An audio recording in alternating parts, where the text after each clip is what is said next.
Alhamdulillahilladzi arsala rasulahu bil huda wa dinil haqq liyuzhirahu 'ala ad-dini kullihi wa kafa billahi shahida wa kafa billahi wakila. Asyhadu an la ilaha illallah wahdahu la syarika lah wa asyhadu anna Muhammadan 'abduhu wa rasuluhu sallallahu alaihi wasallam la nabiyya ba'da wa ba'd.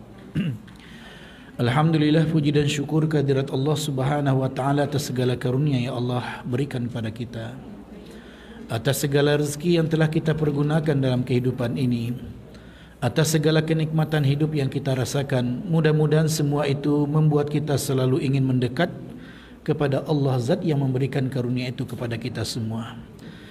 Kemudian salat serta salam kepada qudwah dan uswah sana kita, yaitu Nabi Muhammad sallallahu alaihi wasallam.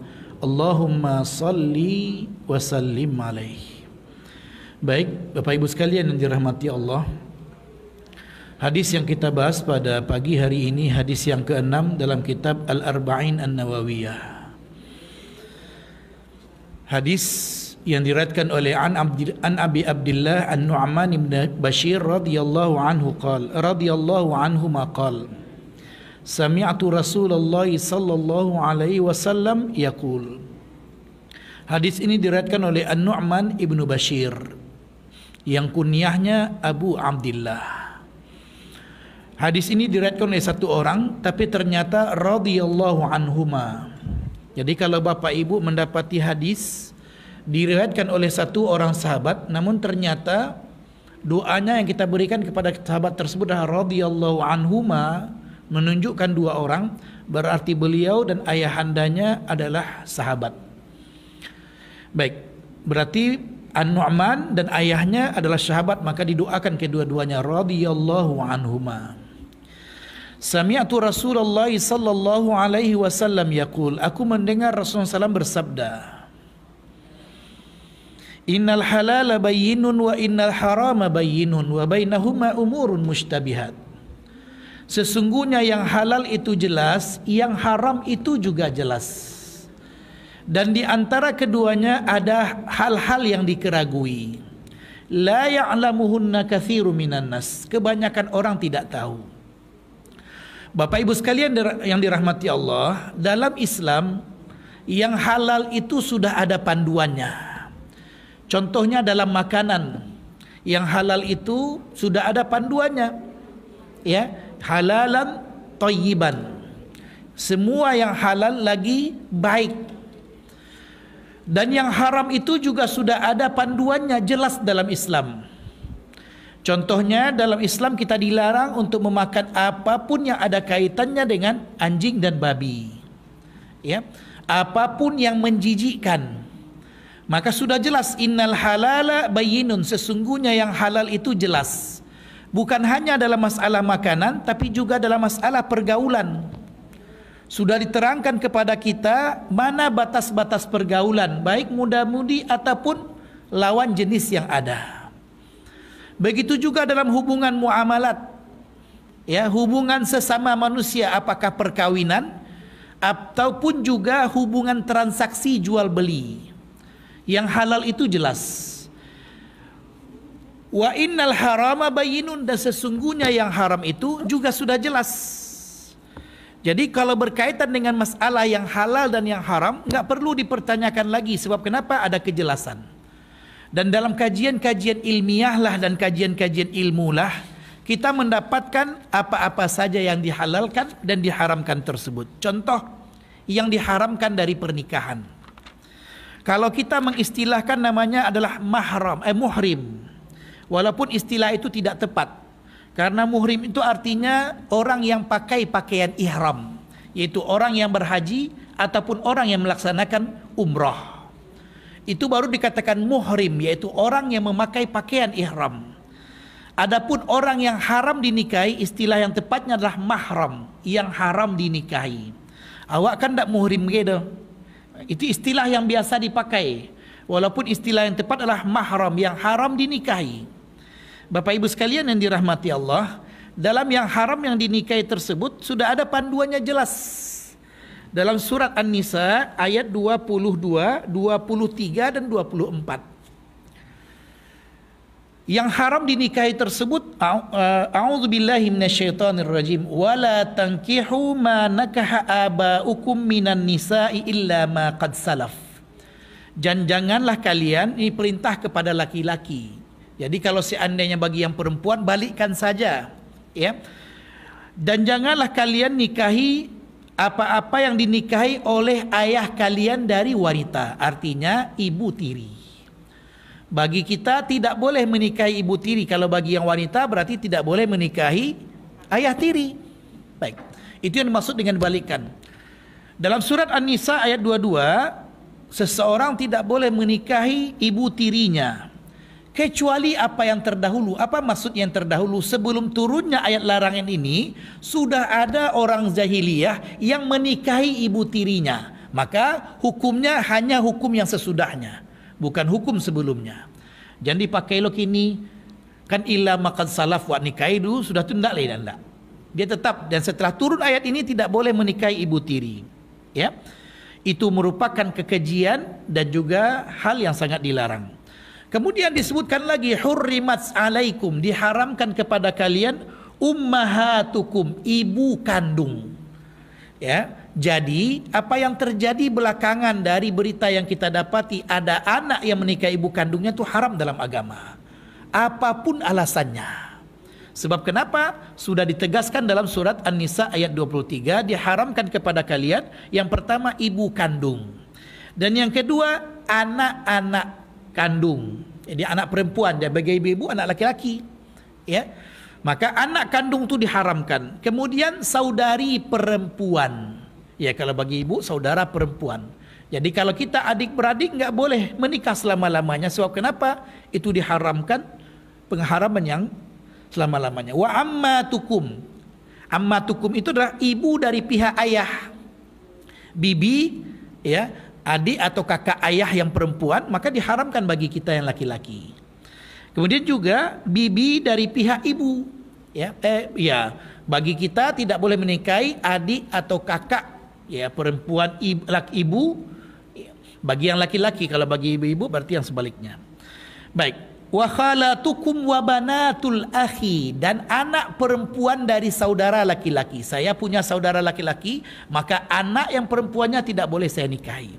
Ya, begitu juga bagi ibu-ibu seterusnya. Kemudian wa banatul ukhti, anak perempuan dari saudari perempuan. Ya, jadi kalau seandainya bapak-bapak punya adik perempuan, maka anak perempuan dari saudari perempuan tersebut atau keponakan kita enggak boleh untuk dinikahi selama-lamanya. Wa ummahatukumul lati arda'nakum, dan ibu yang telah menyusui. Jadi ibu susu ini beda dengan ibu kandung. Ibu kandung itu tidak dikatakan ibu susu. Ibu susu itu adalah selain dari ibu kandung kalau seandainya kita pernah menyusu dan kenyang. Ya. Jadi kalau seandainya ada seorang ibu punya anak kecil, tetangganya juga punya anak kecil. Lalu kemudian pas suatu ketika sang ibu tidak berada di rumah, anaknya menangis tadi. Atau sang ibu ada tapi air susunya nggak keluar.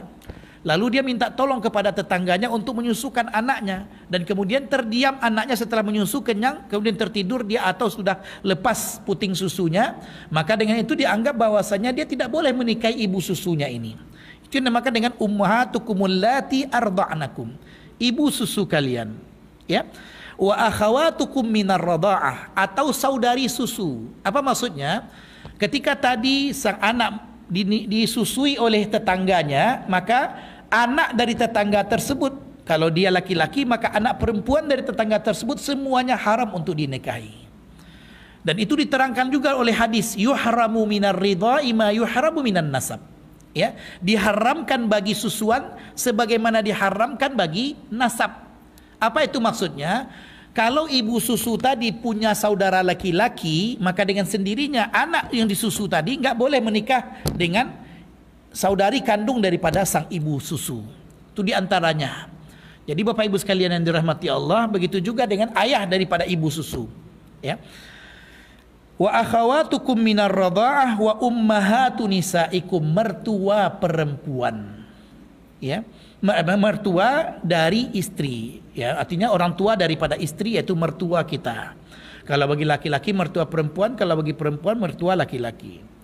Warabaibukumul lati fi hujurikum min nisaikumul lati dakhaltum bihinna. Begitu juga anak tiri.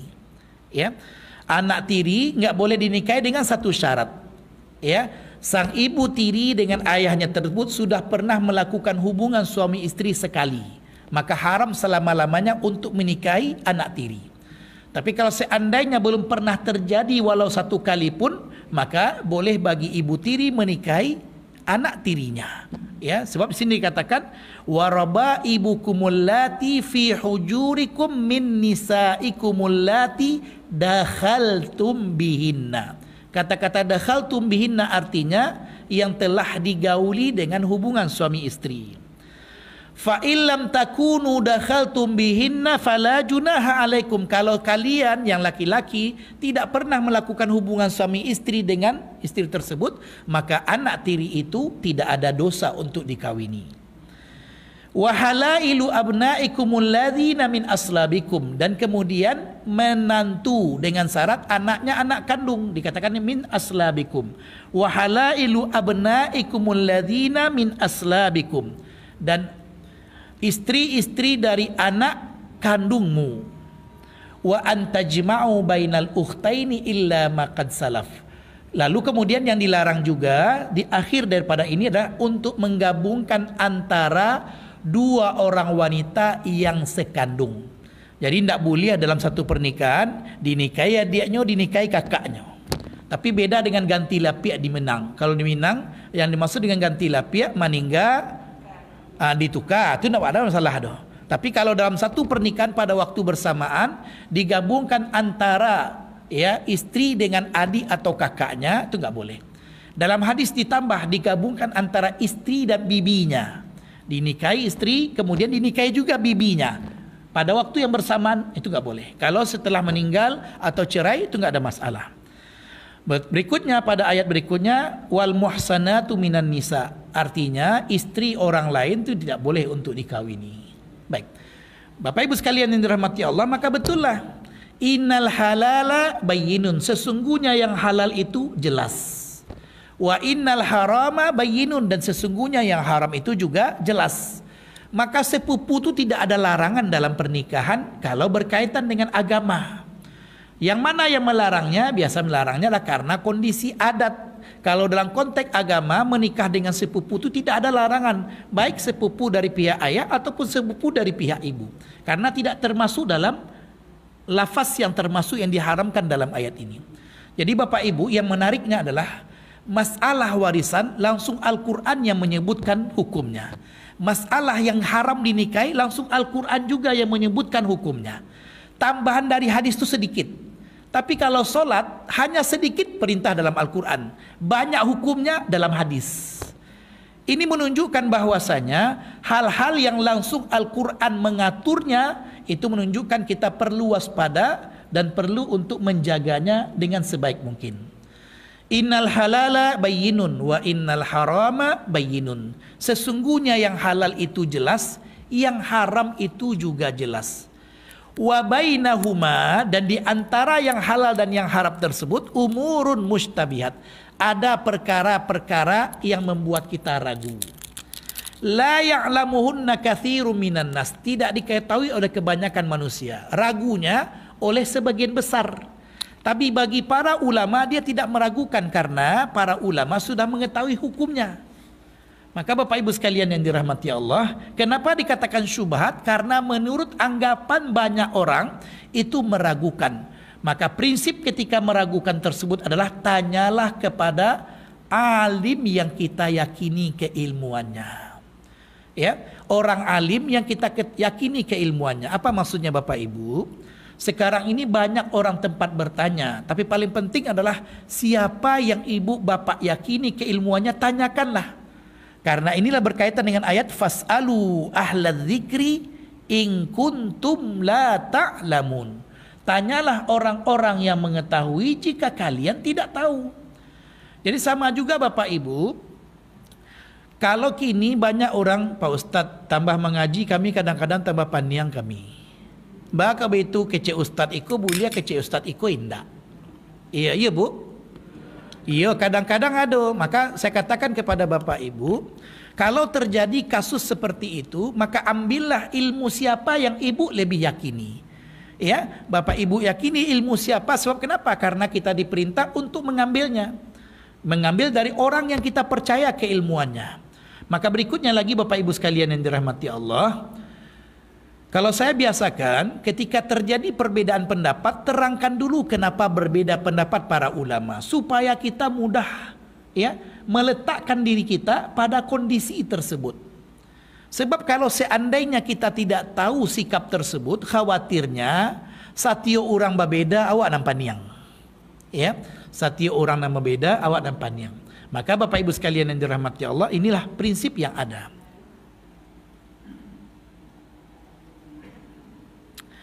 Baik, karena ini juga awal Rajab dikatakan, saya sengaja minum ini karena hadis yang menyebutkan tentang keutamaan Rajab, mau puasanya, mau menyebutkan tentang Rajabnya, itu hadisnya palsu.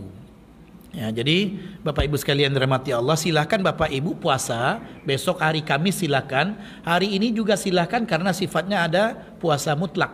Tapi kalau ada hadis sampai ke handphone kita memberitahu siapa yang memberitahukan bahwasanya 1 Rajab besok, maka diampuni dosanya walau setinggi lautan, walau seluas lautan, itu hadisnya palsu. Ya, jadi Bapak Ibu kalau mau puasa silakan puasa kapan saja, puasa di bulan Rajab sama dengan bulan-bulan lainnya. Ya, sama dengan bulan-bulan lainnya. Artinya tidak ada kekhususan Rajab tersendiri. Maka itu yang dikatakan oleh para ulama. Ulama hadis mengatakan apapun hadis yang berkaitan tentang kekhususan bulan Rajab, maka hadisnya palsu. Itu sudah diteliti oleh para ulama. Baik. Karena pembahasan kita tentang hadis yang ke-6, saya sambung Bapak. Wa bainahuma umurun mustabihat, dan di antara keduanya ada perkara-perkara yang syubhat. Baik, karena saya sudah menyinggung sedikit tadi, Pak Ustadz, kalau saya puasa hari ini maka boleh Pak Ustadz, silahkan, tidak ada masalah.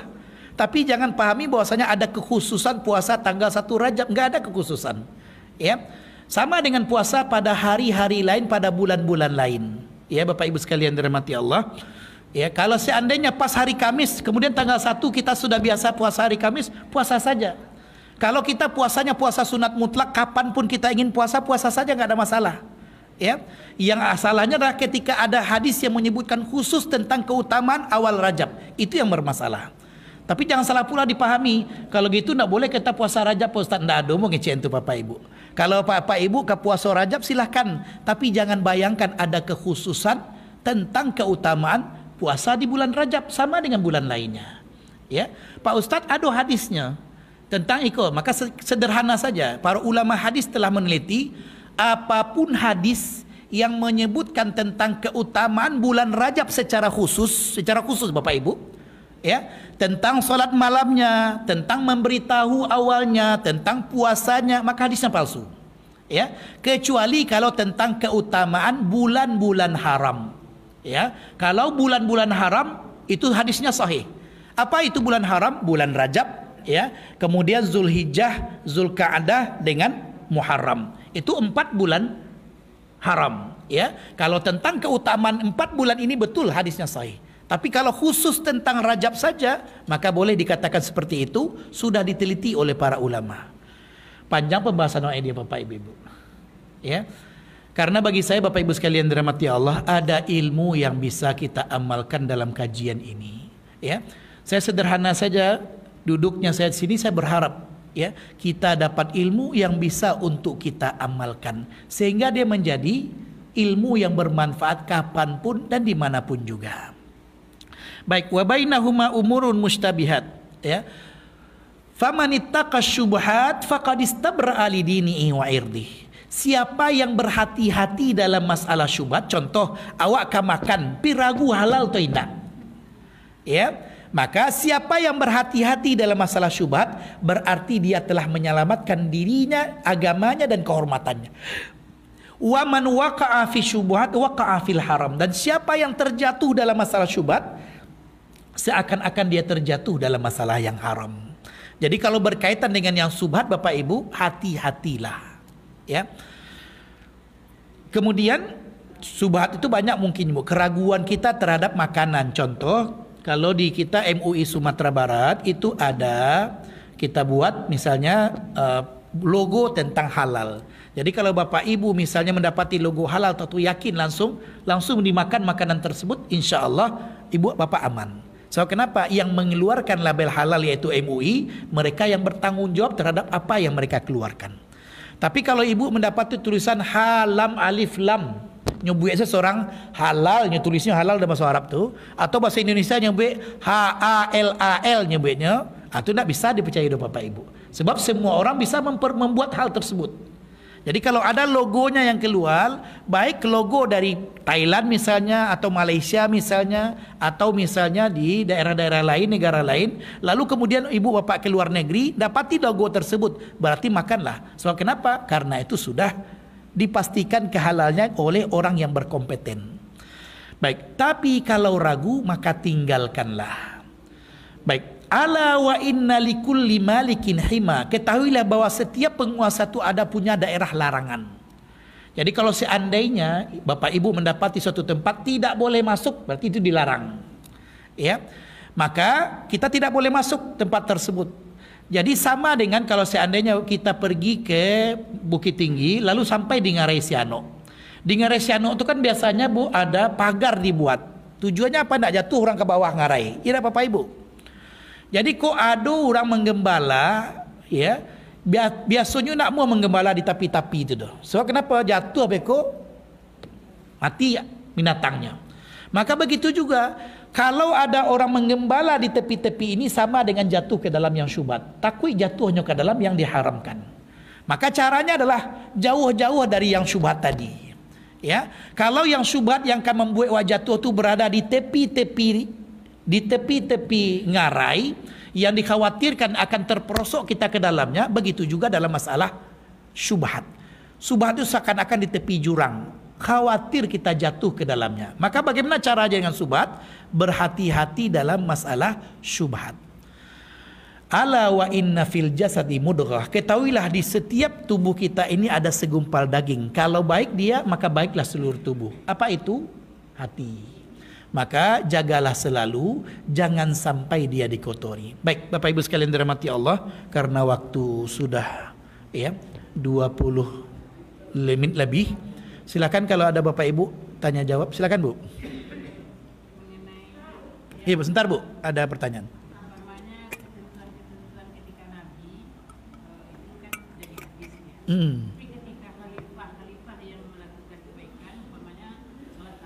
Iya. Baik, kalau berkaitan dengan apa yang dilakukan oleh khalifah, maka ada hadis Nabi, alaikum bis sunnati wa sunnatil khulafa'ir rasyidin al mahdiyyin min ba'di addu 'alaiha bin nawajid. Dalam hadis sahih Rasulullah sampaikan kepada kita, hendaklah kalian berpegang teguh dengan sunnahku dan sunnah khulafa'ur rasyidin sepeninggalku, yaitu 4 orang. 4 orang, Abu Bakar, Umar, Utsman, Ali. Hendaklah kalian berpegang teguh dengan sunnahku dan sunnah khulafa'ur rasyidin sepeninggalku. Gigitlah dengan gigi gerahammu, artinya peganglah kuat-kuat. Contoh sederhana, masalah tarawih, ya, tentang 11 dengan 23. 11 itu dilakukan oleh Nabi dan panjangnya panjang. Kemudian yang 23 dilakukan oleh khulafa'ur rasyidin, yaitu terutamanya adalah Umar bin Khattab radhiyallahu anhu. Bersikap dengan hal tersebut, kembalikan kepada hadis ini. Kalau ada khilaf di antara kita tentang masalah tersebut, lalu kita mengatakan 11 rakaat apa yang dilakukan Nabi, maka kita tiru Nabi, maka itu merupakan sesuatu yang jelas. Tapi kemudian ada mengatakan saya 23 Ustaz, kenapa? Karena itu dilakukan oleh Umar bin Khattab berpegang dengan hadis tadi, maka juga tidak ada masalah oleh para ulama. Oleh karenanya tidak perlu untuk kita, Bapak Ibu sekalian dirahmati Allah, kalau kita pegang satu, jelas kita mesti pegang pendapat mana yang menurut kita paling kuat. Berhadapan dengan orang yang berbeda, dari sinilah kemudian kita pahami. Karena Rasul yang menyuruh kita untuk berpegang dengan sunnahku, yaitu sunnah Nabi Muhammad SAW, dan sunnah khulafa'ur rasyidin sepeninggalku, maka lapang dadalah untuk masalah perbedaan seperti ini. Artinya apa? Tentu kita ambil pendapat yang menurut kita kuat. Tapi berhadapan dengan orang yang berbeda, lapang dada kita. Begitu Bu. Sebab kenapa? Karena ada hadis dasarnya. Alaikum bisunnati, hendaklah kalian berpegang teguh dengan sunnahku. Wa sunnatil khulafa'ir rasyidin al mahdiyyin min ba'di, dan juga khalifah sepeninggalku yang diberikan petunjuk. Jadi Bapak Ibu sekalian dirahmati Allah, tidak semua khilaf itu antara hitam dan putih. Baik, tunggu Pak. Baik, silakan kalau ada lagi Pak Ibu. Ya silakan Bu. Puasa apa Bu? Puasa mutlak tuh kapanpun ibu ingin puasa boleh, tanpa ada sebab. Misalnya hari Selasa ibu ingin saja puasa, itu boleh, karena namanya puasa sunat mutlak. Tapi kalau puasa Senin Kamis itu ada dasarnya. Kenapa? Karena ada hadis tentang keutamaan puasa hari Senin dan puasa hari Kamis. Ya, ada lagi puasa Ayyamul Bid. Apa itu Ayyamul Bid? Tanggal 13, 14, 15 setiap bulan. Ya, ada lagi puasa yang lain. Sama juga dengan sunat mutlak. Kalau misalnya ibu sholat sunat mutlak bisa juga. Ya, setelah sholat sunat, kemudian ibu ingin tambah lagi, maka dinamakan dengan sholat sunat mutlak. Itu diantaranya. Baik, ada lagi Bapak Ibu? Baik, silakan Pak. Saya pernah membaca terkait dengan kaitan sholat dengan zikir dan surat wajib. Jadi ada yang bilang lahir baru kalau sholat itu ajaran itu kalau nggak salah Ustaz Basalamah. Khalid Basalamah. Yang mengatakan bahasa pada dasarnya ajaran Nabi yang murni, tidak ada doa sudah sholat. Tapi laksanakan dulu, kemudian lakukan sholat ba'diyah, baru berdoa. Baik, Bapak Ibu sekalian dirahmati Allah, berkaitan dengan doa setelah selesai sholat fardu, dalam masalah ini ada disebutkan bahwasanya dalam satu hadis dikatakan akibah kulli salatin. Di antara doa yang makbul itulah akibah. Kata-kata akibah itu berbeda para ulama Bapak Ibu. Kata-kata akibah itu ada yang mengatakan sebelum salam, tapi ada yang mengatakan akibah itu artinya setelah. Di sini letak khilaf para ulama tentang masalah tersebut. Itu yang pertama. Yang kedua, masalah berkaitan dengan doa setelah selesai salat dikatakan oleh ulama hadis dengan mimma ta'ummu bihil balwa, permasalahan-permasalahan yang sudah biasa dilakukan oleh sahabat, lalu mereka nggak riwayatkan lagi gitu. Jadi kenapa? Karena setiap waktu sholat itu dilakukan, sehingga mereka nggak meriwayatkan lagi karena mereka sudah sama tahu. Oleh karenanya meletakkan hadis tentang sholat, berdoa setelah selesai sholat, memang betul ada satu pendapat yang mengatakan tidak ada riwayat khusus tentang sholat setelah sholat, sebuah doa setelah sholat fardu. Tapi saya tidak sepakat dengan hal ini. So kenapa? Kata-kata akibah dalam satu hadis itu diartikan, ditafsirkan oleh para ulama dua. Artinya sebelum salam. Jadi ketika kita sudah selesai tasyahud akhir, sebelum salam maka kita berdoa. Itu maksudnya. Yang kedua maksudnya adalah akibah setelah selesai salat. Jadi ini diantara waktu yang utama untuk berdoa. Jadi kalau Khalid Basalamah dan biasanya Ustaz yang berasal dari Madinah juga, saya juga dari Madinah Pak. Khalid Basalamah itu 1 tahun di atas saya. Jadi biasanya kalau orang mengatakan tidak ada karena memahami hadis tersebut dan tidak ada hadis khusus, betul saya akui. Ya, tapi kata-kata akibah itu penafsiran para ulama adalah setelah selesai salat. Makanya kebanyakan mazhab juga mengatakan bahwasanya berdoa setelah selesai salat fardu itu ada dasarnya. Sebab pemahaman tentang kata-kata akibah. Kemudian kalau kita rujuk lagi tentang pembahasan hadis, yaitu mimma ta'ummu bihil balwa. Jadi kalau ada satu poin dalam mustalah hadis, saya sudah lambat ini, saya agak ragu sedikit Pak. Gak apa-apa saya juga Pak. Perkara-perkara yang sudah biasa dilakukan oleh banyak orang, oleh banyak sahabat, sehingga nggak perlu lagi mereka riwayatkan. Di antara perkara tersebut berdoa setelah selesai salat. Sebab kenapa nggak diriwayatkan? Karena kebanyakan sahabat sudah melakukan hal seperti itu. Maka kita tidak dapatkan riwayat khususnya. Itu yang dikatakan oleh para ulama. Maka terus terang dalam hal ini saya katakan bahwasanya berkaitan dengan doa setelah selesai sholat fardu secara khususnya memang tidak ada, tapi secara penafsirannya itu ada. Maka tidak salah kalau kemudian sebagian ulama mengatakan doa setelah salat fardu itu mustajab. So kenapa? Kata-kata akibah kulli salatin diartikan setelah selesai salat fardu. Jadi kalau bapak ibu biasa setelah selesai salat fardu berdoa, doa saja. So kenapa? Karena ada pengamalan dari hadis tadi. Walaupun kita tidak nafikan dari satu hadis tersebut ada 2 pendapat para ulama. Jadi Kalau saya pribadi, Bapak Ibu sekalian dirahmati Allah, saya tetap doa setelah selesai salat fardu karena mengamalkan hadis tadi. Artinya apa? Kalau ada yang mengatakan mengkhususkan, berarti hadis tadi ditafsirkan sebelum salam. Tapi kita nggak boleh nafikan. Ulama lain mengartikan hadis tersebut secara bahasanya. Kata-kata akibah itu sama dengan ini, Bapak Ibu. Apa namanya Pak? Di belakang Pak? Tumit. Jadi tumit itu kenapa dikatakan akibah ini atau apa namanya nih, mata kaki. Sebab kenapa? Karena masih termasuk dalam bagian tubuh kita. Maka itu dikatakan kata-kata akibah sebelum salam karena dipahami seperti tumit. Sebab tumit itu akibai namanya, ya. Tapi kita nggak nafikan kata-kata akibah dalam bahasa Arab itu artinya ba'da, setelah. Nggak bisa kita nafikan kata-kata akibah itu setelah dalam bahasa Arab artinya juga adalah kata-kata ba'da atau setelah.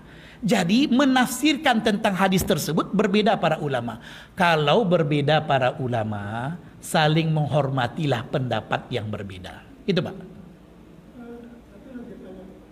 Ada lagi terkait dengan karena kita banyak masih belajar. Iya Pak. Orang yang bergeser dari tempat duduk, dari tempat dia bersolat.